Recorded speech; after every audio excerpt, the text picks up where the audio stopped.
ನಮಸ್ಕಾರ. ಸಮಸ್ತ ವಿಜಯ ಕರ್ನಾಟಕ ವೀಕ್ಷಕರಿಗೆ ಸ್ವಾಗತ. ನಾನು ನಿಮ್ಮ ಡಾಕ್ಟರ್ ಮಂಜುನಾಥ್ ಡಿ ನಾಯ್ಕ್. ವೀಕ್ಷಕರು, ಇವತ್ತಿನ ಸಂಚಿಕೆಯಲ್ಲಿ ನಾನು ನಿಮಗೆಲ್ಲ ನುಗ್ಗೆ ಸೊಪ್ಪಿನ ಮಹತ್ವ ತಿಳಿಸ್ಕೊಡ್ತೀನಿ. ನುಗ್ಗೆ ಸೊಪ್ಪು ತಿನ್ನೋದ್ರಿಂದ ಏನೇನು ನಿಮಗೆ ಆರೋಗ್ಯದಲ್ಲಿ ಲಾಭ ಉಂಟಾಗುತ್ತೆ ಅಂತ ಎಷ್ಟೋ ಜನರಿಗೆ ಗೊತ್ತಿರುತ್ತೆ, ಎಷ್ಟೋ ಜನರಿಗೆ ಗೊತ್ತಿರಲ್ಲ.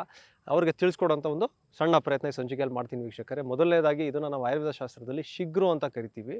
ಮೊರಿಂಗಾ ಒಲಿಫೆರಾ ಇದರ ಒಂದು ವೈಜ್ಞಾನಿಕ ಹೆಸರು. ನುಗ್ಗೆ ಸೊಪ್ಪು ಅಂತ ನಾವು ನಮ್ಮ ಕನ್ನಡ ಭಾಷೆಯಲ್ಲಿ ಹೇಳ್ತೀವಿ.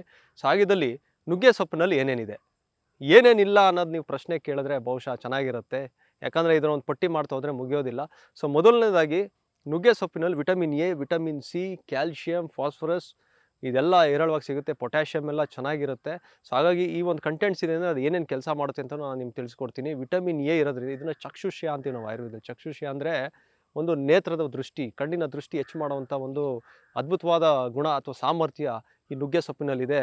ಎರಡನೇದು ಬಂದ್ಬಿಟ್ಟು ಇದರಲ್ಲಿ ಪೊಟ್ಯಾಷಿಯಮ್ ಇರೋದ್ರಿಂದ ನಿಮ್ಮ ಬಿ ಪಿ, ಏನಾದರೂ ಹೈ ಬಿ ಪಿ ಸಮಸ್ಯೆ ಇದ್ದರೆ ಅದನ್ನು ಕಡಿಮೆ ಮಾಡುತ್ತೆ.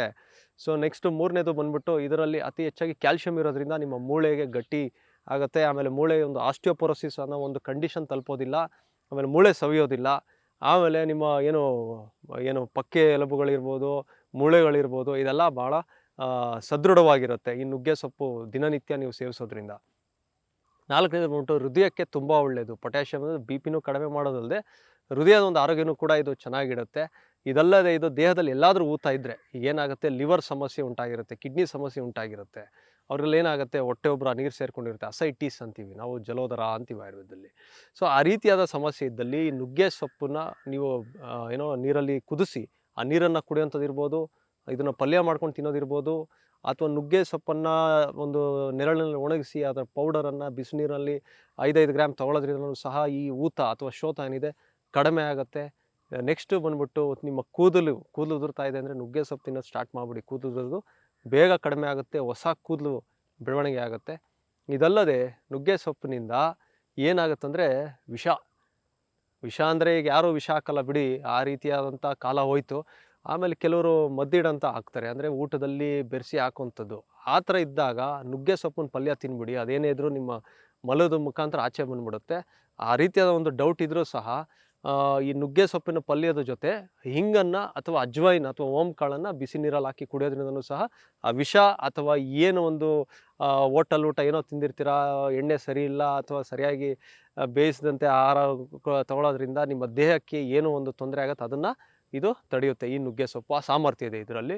ಇದಲ್ಲದೆ ಈ ನುಗ್ಗೆ ಸೊಪ್ಪಿನಿಂದ ನಿಮ್ಮ ರೋಗ ನಿರೋಧಕ ಶಕ್ತಿ ಹೆಚ್ಚಾಗುತ್ತೆ ವೀಕ್ಷಕರೇ. ನನ್ನ ಒಂದು ಕೊರೋನಾ ಟೈಮಲ್ಲಿ ಸಾಕಷ್ಟು ವಿಡಿಯೋಗಳು ಮಾಡಿದ್ದೆ. ಆಗ ನುಗ್ಗೆ ಸೊಪ್ಪನ್ನು ಎಲ್ಲ ತೊಗೊಳ್ಳಿ ಅಂತ ಹೇಳಿದೆ. ಯಾಕಂದರೆ ವಿಟಮಿನ್ ಸಿ ಹಾಗೂ ಜಿಂಕ್ ಇದರಲ್ಲಿ ತುಂಬ ಹೆಚ್ಚಾಗಿರೋದ್ರಿಂದ ನಿಮಗೆ ನ್ಯಾಚುರಲಾಗಿ ಏನೋ ಒಂದು ರೋಗ ನಿರೋಧಕ ಶಕ್ತಿ ಅಥವಾ ರೋಗದ ಪ್ರತಿರೋಧಕ ಶಕ್ತಿ ಹೆಚ್ಚು ಮಾಡ್ಕೋಬೋದು. ಮಕ್ಕಳಿಂದ ಹಿಡಿದು ವೃದ್ಧಾಪ್ಯದವರೆಗೂ ಯಾರಾದರೂ ಕೂಡ ಇದನ್ನು ತೊಗೋಬೋದು. ಈ ಒಂದು ನುಗ್ಗೆ ಸೊಪ್ಪನ್ನು ಯಾರು ತೊಗೋಬಾರ್ದು ಅಂದರೆ ಇದು ಉಷ್ಣವೀರ್ಯ, ಅಂದರೆ ದೇಹಕ್ಕೆ ಉಷ್ಣವನ್ನು ಉಂಟು ಮಾಡುತ್ತೆ. ಯಾರೆಲ್ಲಾದರೂ ಈ ಒಂದು ಋತುಚಕ್ರದ ಸಮಯದಲ್ಲಿ ಅತಿ ಹೆಚ್ಚು ಬ್ಲೀಡಿಂಗ್ ಆಗುತ್ತೆ ಮಹಿಳೆಯರಲ್ಲಿ, ಅವರು ಆ ಒಂದು ಮುಟ್ಟಿನ ಸಂದರ್ಭದಲ್ಲಿ ಅಥವಾ ಪ್ರಾರಂಭಕ್ಕೆ 2-3 ದಿನ ಇದನ್ನು ತಗೊಳ್ದೇ ಇದ್ದರೆ ಒಳ್ಳೆಯದು.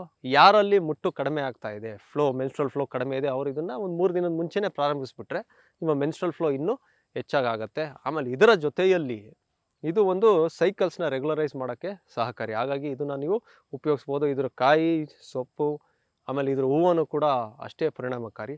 ಆಮೇಲೆ ಎಕ್ಸ್ಟರ್ನಲ್ಲಿ ಹೇಗೆ ಬಳಸ್ಬೋದು ಈ ನುಗ್ಗೆ ಸೊಪ್ಪು, ಈಗೇನಾಗುತ್ತೆ, ಎಷ್ಟೋ ಜನ ಮಧುಮೇಹಿಗಳಲ್ಲಿ ಏನಾಗುತ್ತೆ, ಶಿಶ್ನ ಭಾಗದಲ್ಲಿ ಪುರುಷರಿಗೆ ಕೆಂಪು ಥರ ಒಂದು ಗುಳ್ಳೆಗಳ ಥರ ಆಗುತ್ತೆ.